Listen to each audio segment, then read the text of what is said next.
Halo, saya Friska Amelia Safira, MP 4022120028. Program Studi S1 Manajemen Fakultas Ekonomi Bisnis Widyatama. Di tengah ritme hidup cepat kehidupan kota, menjaga kesehatan seringkali menjadi tantangan. Tapi, apakah mungkin hidup sehat tanpa mengorbankan produktivitas? Pada video kali ini, kita akan membahas mengenai kiat hidup sehat di tengah kesibukan urban modern. Halo Kak, Halo, boleh perkenalan untuk namanya dengan Kak siapa? nama saya Malika Nur Fadilah. Oke, untuk kesibukannya saat ini nih Kak, apakah sebagai mahasiswa atau mungkin Kakak udah bekerja?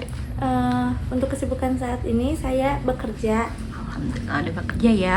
Nah Kak, aku mau nanya nih, di sela-sela kesibukannya bekerja nih atau enggak aktivitas sehari-harinya, apakah masih memungkinkan gitu untuk berolahraga atau menjaga kehidupan sehatnya gitu? Sebenarnya sih memungkinkan, walaupun pekerjaan saya itu memakan kayak 2 shift, tapi mungkin karena pribadi sendiri yang jarang berolahraga, jadi jarang melakukan olahraga aja. Oke. Makasih ya Kak Malika untuk Ya. waktunya. Menurut kamu, apakah masih mungkin untuk menjaga pola hidup sehat dan meluangkan waktu berolahraga di tengah-tengah kesibukan aktivitas sehari-hari? Yuk, kita cari tahu dan tanya pada ahlinya.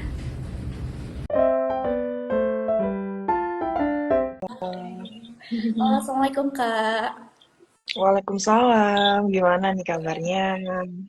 Alhamdulillah baik. Gimana kabarnya Kak? Baik Kak. Alhamdulillah sehat. Oke, siap. Tadi kan aku udah info, tadi kakak juga udah mulai gabung ya ketika aku mulai pembukaan gitu. Mungkin di sini teman-teman pengen kenal kakak lebih dekat lagi mungkin ya. Dari Kameliana mungkin bisa mencoba untuk perkenalan dirinya kak. Oke, halo, aku Meliana Eka, sekarang aktif sebagai ahli gizi di Healthy Go. Oke. Makasih juga kakak untuk kesempatannya. Mungkin aku manggilnya apa nih? Kakak atau apa? Kak aja. Oh, ya, baik. Iya. Makasih juga Kameliana udah menyempatkan waktunya ya untuk berbagi ilmu nih sama kita mengenai gizi ya kayak sekarang kita bahasannya tuh. Di sini Ya. kan Kameliana itu sebagai ahli gizi di Healthy Go itu ya kak. Ya. Kita pengen tahu nih kak, apa sih yang menjadi motivasi nih dari Kameliana untuk menjadi seorang ahli gizi gitu kak? Oke. Jadi pertama aku sangat suka dengan dunia kesehatan gitu ya. Aku sangat suka interaksi antara tenaga kesehatan dan masyarakat. Gimana ketika masyarakat itu mendengarkan nasihat dari tenaga kesehatan tuh mereka merasa kayak oh ternyata ini ya yang aku dapetin. Oh ternyata ini ya caraku untuk hidup sehat. Dimulai dari situ aku pengen menjadi seorang ahli gizi karena melalui gizi kita itu bisa sehat secara utuh ya. Bahkan manusia itu untuk hidup itu dimulai dari makanan gitu. Bukan dari obat-obatan ya istilahnya. Jadi selama manusia itu butuh makanan, maka di situ ahli gizi juga dibutuhkan. Makanya di sini aku tertarik juga menjadi ahli gizi karena luas banget nih, mulai dari dia awal hidup itu pasti harus gizinya yang dipenuhi sampai walaupun nanti besarnya dia sakit dan sebagainya, itu walaupun butuh obat-obatan tetap untuk memaksimalkan kerja obatnya dibutuh juga didukung dengan pemenuhan gizi yang tepat gitu. Itu alasan aku kenapa pengen jadi ahli gizi. Aku memang berkomitmen pada diri sendiri. Sebelum aku melakukan edukasi kepada masyarakat terkait hidup sehat, aku juga harus menantang diriku untuk benar-benar disiplin nih menerapkan ilmu yang aku pelajari. Jadi ketika di era modern kayak gini ya, orang-orang kan sudah akses untuk mendapatkan makanan-makanan sangat mudah ya. Bahkan dia tanpa keluar rumah pun dia makanan bisa datang gitu ke rumah kita. Itu juga tantangan besar kita sekarang. Akhirnya aktivitas gerak itu sangat minim. Nah, dari aktivitas gerak yang minim, itulah yang menjadi cikal bakal masalah gizi atau obesitas, overweight, dan seterusnya. Karena aktivitas gerak itu sangat rendah. Kemudian bahkan mau naik tangga pun itu udah pakai lift gitu ya. Nah, jadi era-era modern itu bikin kita aktivitas geraknya sangat rendah. Kemudian tantangannya juga sekarang banyak sekali makanan-makanan viral itu yang tinggi gula, tinggi lemak. Kemudian orang-orang juga berlomba-lomba untuk FOMO gitu kan. Jadi tidak diatur porsinya dengan baik sehingga diabetes itu semakin meningkat sekarang di kalangan usia muda karena akses terkait dengan gulanya tuh sangat gampang. Bahkan dimakan makanan anak-anak kecil, anak-anak SD itu udah banyak kandungan gulanya.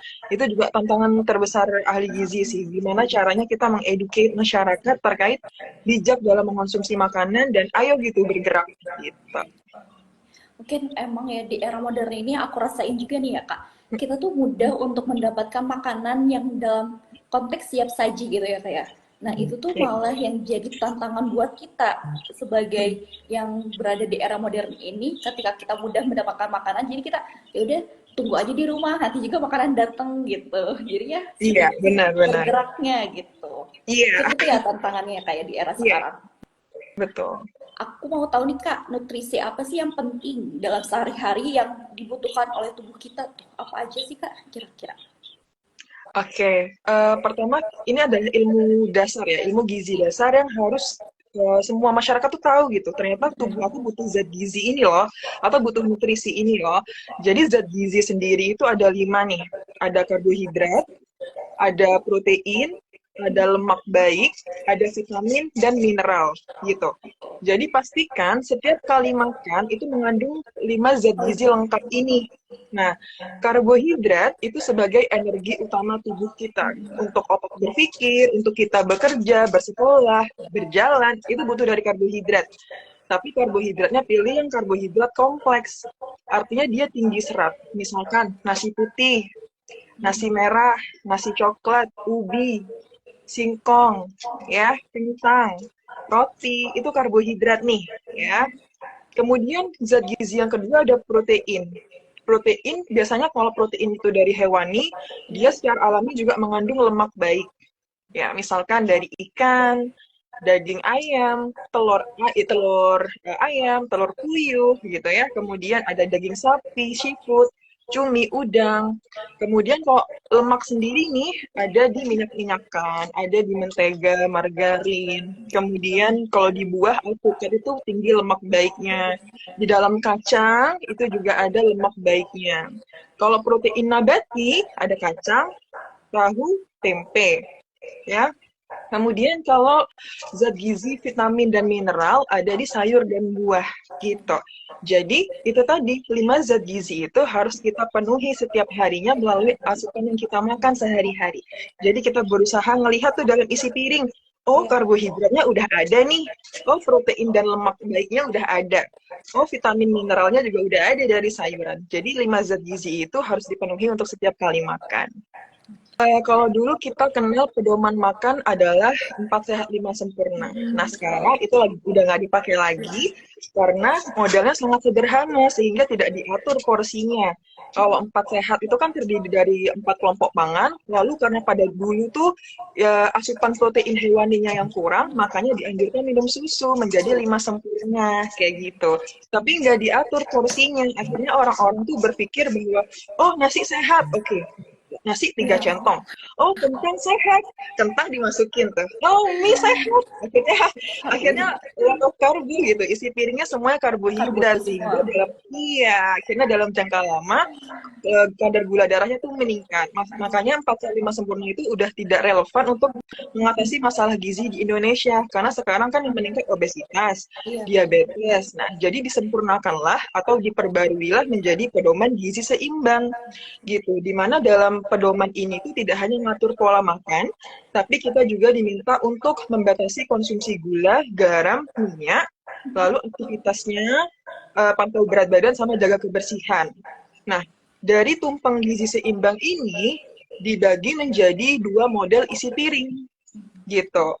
Jadi untuk orang yang status gizinya normal atau dia kurus mau naik berat badan, isi piringnya adalah isi piring model Y gitu.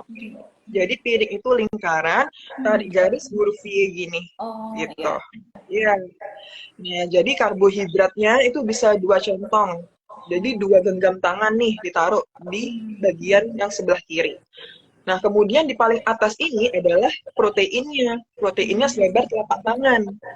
Misalkan nih di sini ada tempe bacem. Nah, di sini apa? Oh, hewaninya apa nih? Telur misalkan. Jangan dua-duanya digoreng. Pilih salah satu yang digoreng mana. Lebih bagus lagi kalau dua-duanya nggak digoreng. Kan pengolahan di Indonesia tuh banyak sekali ya. Iya Ada betul Kak. ditumis, ada dipepes, ada dipanggang gitu, atau direbus bersama sop gitu.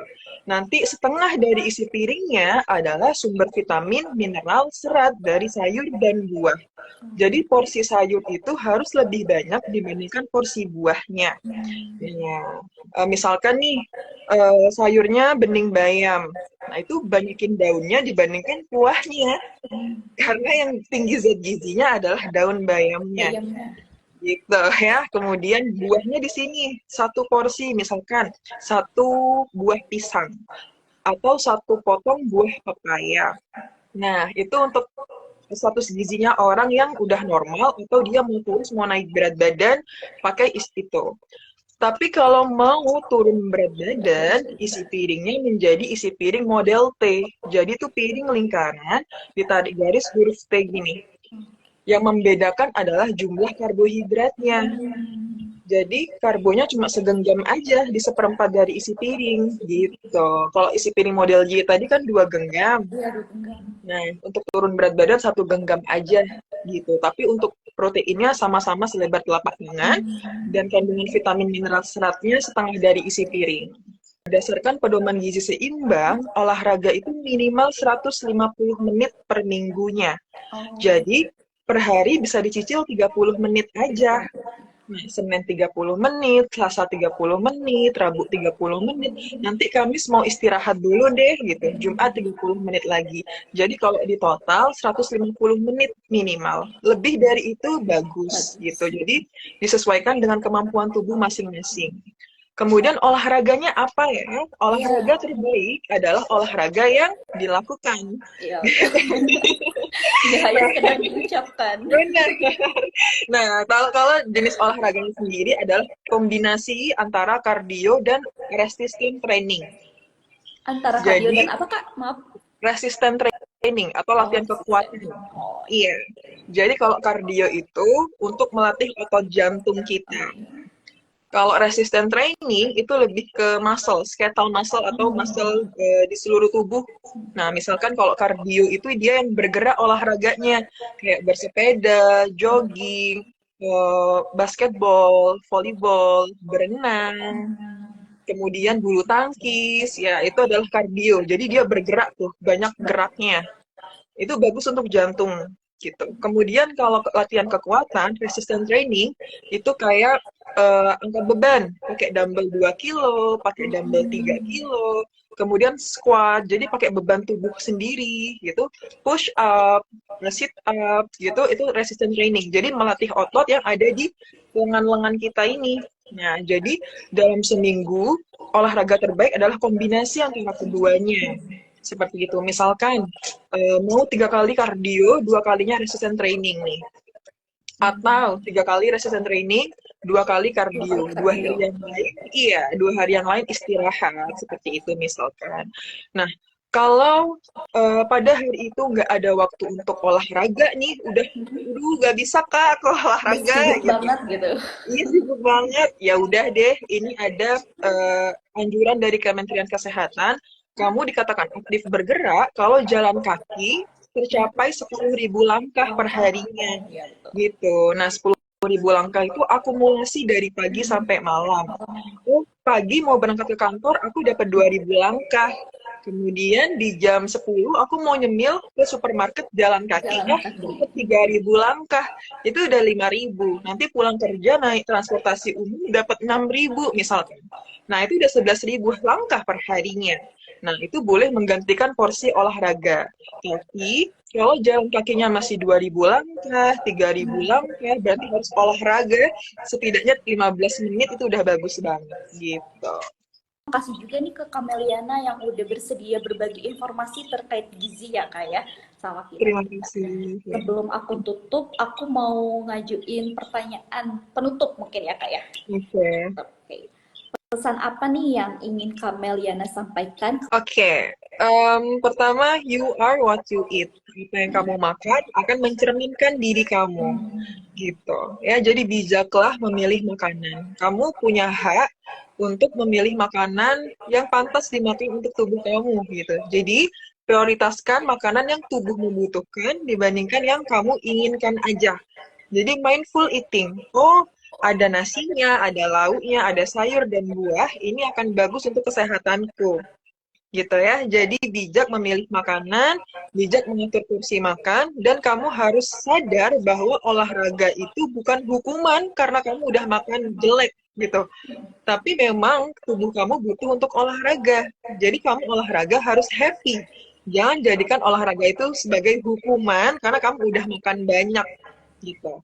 Jadi jangan juga menukarkan angka timbangan dengan kesehatan.